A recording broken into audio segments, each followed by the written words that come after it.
नमस्कार व्यूअर्स, आप सब लोग कैसे हैं। आशा करती हूँ आप सब लोग अच्छे होंगे, स्वस्थ होंगे। स्वागत करती हूँ मैं आप सभी का अपने उस रामचरितमानस के अयोध्याकांड पाठ में।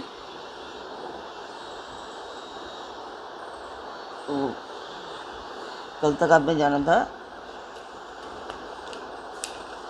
कल के पाठ में था विपत्ति बीज है, दासी वर्षा ऋतु है, कैकई की कुबुद्धि। उस बीज को बोने के लिए ज़मीन तैयार हो गई थी। जो मंथरा ने जो कला बोई है उसी के लिए कह रहे हैं। उसमें कपट रूपी जल पाकर अंकुर फूट निकला। दोनों वरदान उस अंकुर के 2 पत्ते हैं और अंत में इसके दुख रूपी फल होंगे। कैकई कोप का सब साथ सजकर जासोई राज्य करती हुई वह अपनी दुष्ट बुद्धि से नष्ट हो गई। राजमहल और नगर में धूमधाम मच रही है। इस कुचाल को कोई कुछ नहीं जानता।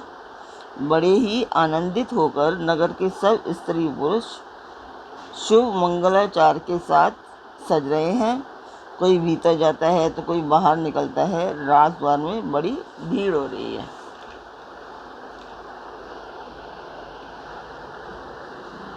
तो अब इसके आगे आप सब लोगों ने मेरा चैनल सब्सक्राइब किया या नहीं। आप सब लोग थोड़ा अगर मेरा साथ देंगे तो मैंने जैसे बताया आपको कि मैं मंदिर के लिए ये प्रयत्न कर रही हूँ, तो उसमें मैं सफल हो पाऊँगी। तो आप लोग मेरा चैनल सब्सक्राइब कीजिए और साथ में जो बेल आइकन है उसे भी प्रेस कीजिए।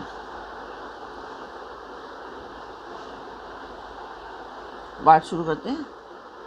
बाल सखा सुनी हिये हर शाही, मिले 10-5 राम बही जाही।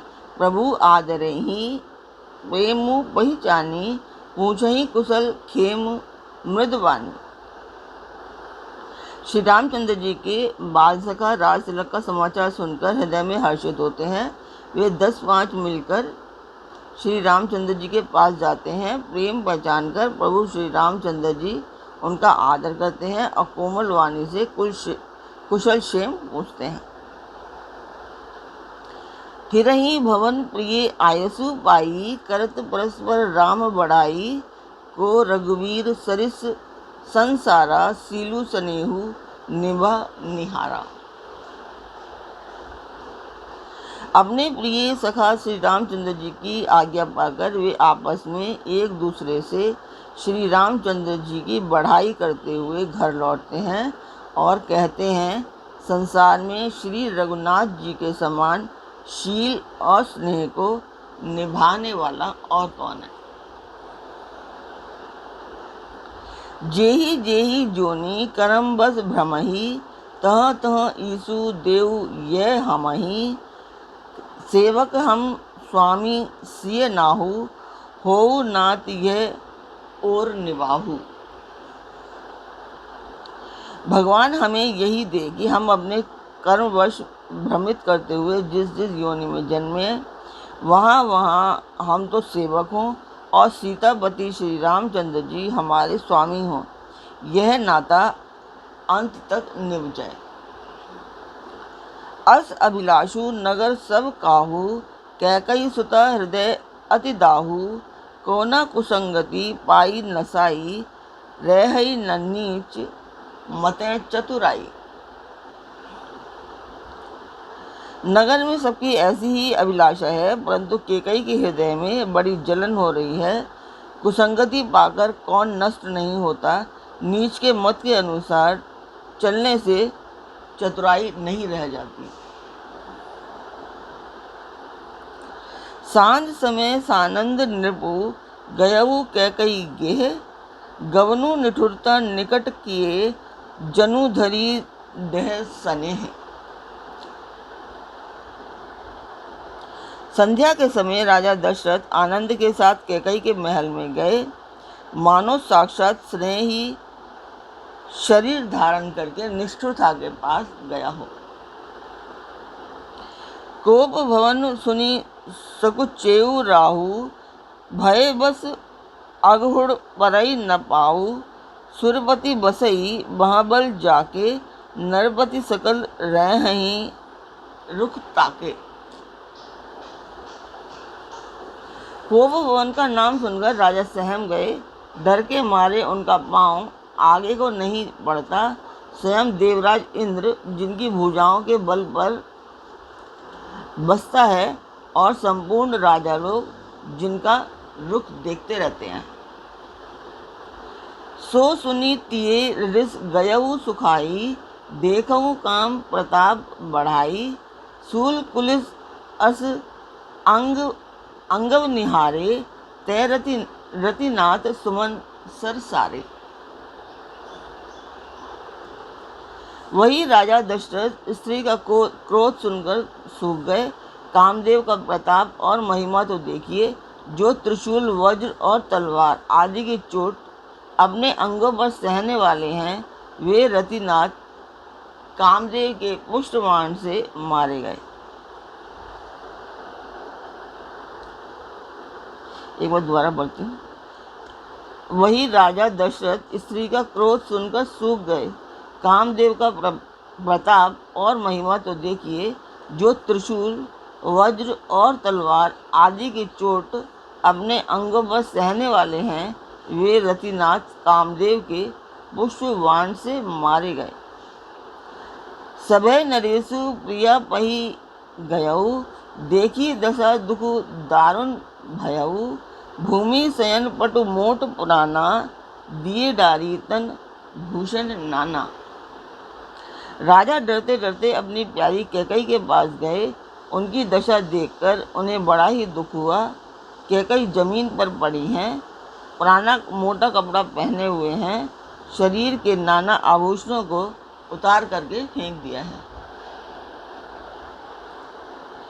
कुमति ही कसी कुवेशता भावी, अनहई बातु सूच जनु भावी।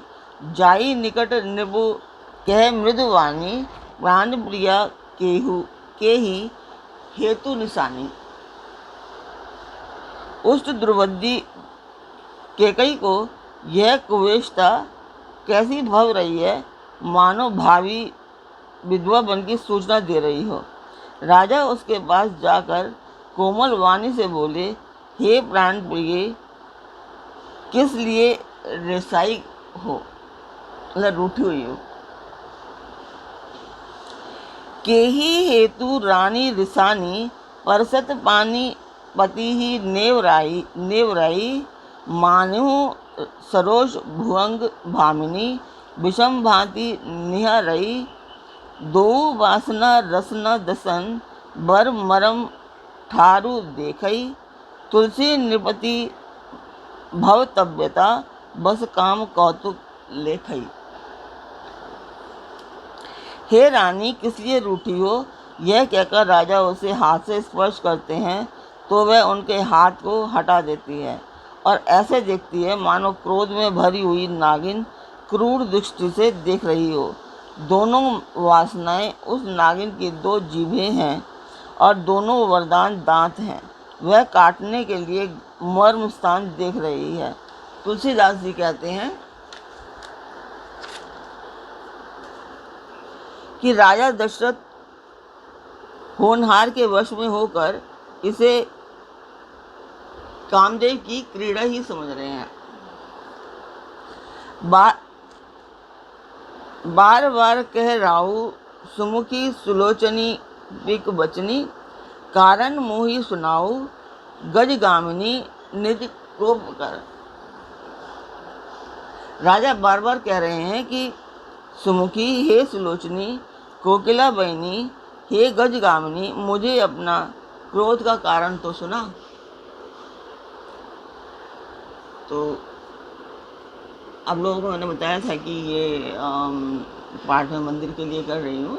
एक गांव का मंदिर है, उसी के लिए। तो मैं उस मंदिर की वीडियो आपको डालती हूँ। मैं हर वीडियो में ही उस मंदिर की वीडियो डाल रही हूँ, सो दैट कि आप लोग देखें उसे और जानें। और आपको कैसा लगता है वो बताएं, पर अभी तक कोई बताते नहीं हैं। आप लोग जो भी बात देख रहे हैं तो आप लोग बताएं उसे, नहीं तो थंबनेल लगा दें या कुछ इस तरीके का, ताकि मुझे मोटिवेशन मिलती रहे उससे, कि और पढ़ने में भी मुझे अच्छा लगे कि हाँ मैं पढ़ रही हूँ तो कोई मुझे लाइक कर रहा है या कुछ मुझे आगे बढ़ने के लिए मोटिवेट कर रहा है। तो यही है। आप लोग सब्सक्राइब करें, लाइक और शेयर करें मेरे पार्ट को, और इससे मुझे मोटिवेशन भी मिलती है, और ये पार्ट मेरा जो मैंने पढ़ लिया है मंदिर बनाने का, उसे भी मैं पूर्ण कर पाऊँगी।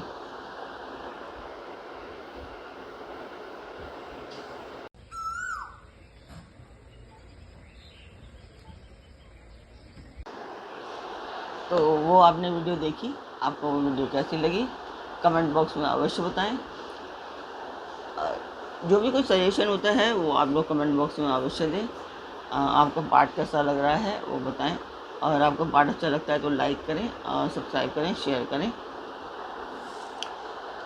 तो हम थे, पार्ट कंटिन्यू करते हैं। अनहित तौर प्रिया केही कीना, केही दुर्सिर केही जमु चह लीना, कहू केही रंग कही करो नरेसु, कहू केही निबही निकासो देसु। हे प्रिय, किसने तेरा अनिष्ट किया, किसके दो सिर हैं, यमराज किसको लेना चाहते हैं, कह किस कंगाल को राजा कर दूं या किस राजा को देश से निकाल दूं। सकऊ तोर अरि अमरऊ मारी, कहा कीट बबुरे नर नारी, जानसी मोर सुभाऊ बरोरू, मनु तब आनंद चंद चकोरू। तेरा शत्रु अमर भी हो तो मैं उसे भी मार सकता हूँ, बेचारे कीड़े मकोड़े सरीखे नर नारी तो चीज ही क्या है। हे सुंदरी, तू तो मेरा स्वभाव जानती है कि मेरा मन सदा तेरे मुख रूपी चंद्रमा का चकोर है।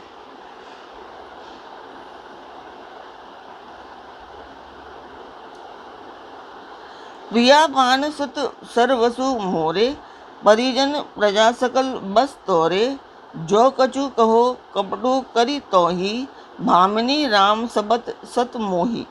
हे प्रिय, मेरी प्रजा कुटुंबी सर्वस्व पुत्र, यहाँ तक कि मेरे प्राण भी, यह सब तेरे वश में है। यदि मैं तुझसे कुछ कपट करके कुछ कहता हूँ तो हे भामिनी, मुझे 100 बार राम की सौगंध है।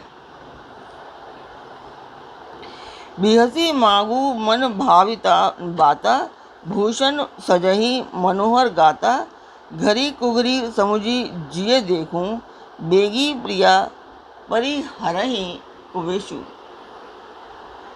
तू हंसकर अपनी मनचाही बात मांग ले और अपने मनोहर अंगों को आभूषण से सजा। मौका बेमौका तो मन में विचार कर देख। हे प्रिय, जल्दी इस बुरे वेश को त्याग दे। यह मुनि मन गुनी सबत बड़ी बिहसी उठी मति मंद, भूषण सजती विलोकी मृगु मनहु किरातिनी फंद। यह सुनकर और मन में राम जी की बड़ी सौगंध को विचार कर मंदबुद्धि कैकई हंसती हुई उठी और गहने पहनने लगी, मानो कोई भीलनी मृग को देखकर फंदा तैयार कर रही हो। पुनि कह राहु सुहृदय जिये जानी, प्रेम पुलकी मृदु मंजुल बानी, भामिनी भयऊ तोर मन भावा, घर घर नगर आनंद बधावा। अपने जी में कैकई को सुहृदय जानकर राजा दशरथ जी प्रेम से पुलकित होकर कोमल और सुंदर वाणी से फिर बोले, हे भामिनी, तेरा मन चीता हो गया। नगर नगर में घर घर आनंद के बधावे बज रहे हैं। रामई देहु काली जुवराजू, सजही सुलोचनी मंगल साजू, दल की उठेऊ सुनी हृदय कठोरू, जनु छुई गयऊ पाक बर तोरू। मैं कल ही राम को युवराज पद दे रहा हूँ, इसलिए हे सुनैनी तू मंगल साज सज। यह सुनते ही उसका कठोर हृदय दलक उठा, मानो पका हुआ बाल तोड़ छू गया हो। एसियो वीर बिहसी तेही गोई, चोर नारी जिमि प्रगति ना रोई। लखही न भूप कपट चतुराई, कोटि कुटिल मनु गुरु पढ़ाई। ऐसी भारी पीड़ा को भी उसने हंसकर छिपा लिया, जैसे चोर की स्त्री प्रकट होकर नहीं रोती, जिसमें उसका भेद न खुल जाए। राजा उसकी कपट चतुराई को नहीं लख रहे हैं, क्योंकि वे करोड़ों कुटिलों की शिरोमणि गुरु मंथरा की पढ़ाई हुई है। यद्यपि नीति निपुण नर नारी नाहु, नारी चरित जलनिधि अब गाहु। कपट स्नेहु बढ़ाई बहोरी, बोली बिहसी नयन मुँह मोरी। यद्यपि राजा नीति में निपुण है, परंतु त्रिया चरित्र अथाह समुद्र है। फिर वह कपट युक्त प्रेम बढ़ाकर नेत्र और मुंह मोड़कर हंसती हुई बोली, मागू मागू पै कहू, पिए कबहू न देहू न लेहू। देन कहू वरदान दुई, तेऊ पावत संदेहू। हे प्रियतम, आप मांग मांग तो कहा करते हैं, पर देते लेते कुछ भी नहीं। आपने 2 वरदान देने को कहा था, उनके भी मिलने में संदेह है। तो आज का पाठ मैं यही पूर्ण करती हूँ। कल फिर मिलेंगे, जब रानी कैकेयी राजा दशरथ से अपने 2 वरदान मांगेंगी, और वो क्या होंगे। वैसे तो आप सभी को पता ही है कि क्या होंगे, पर तुलसीदास जी के शब्दों में किस तरह से वो उसे व्यक्त करती हैं और उसका वर्णन किया हुआ है तुलसीदास जी ने, वो आपको कल सुनने को मिलेगा।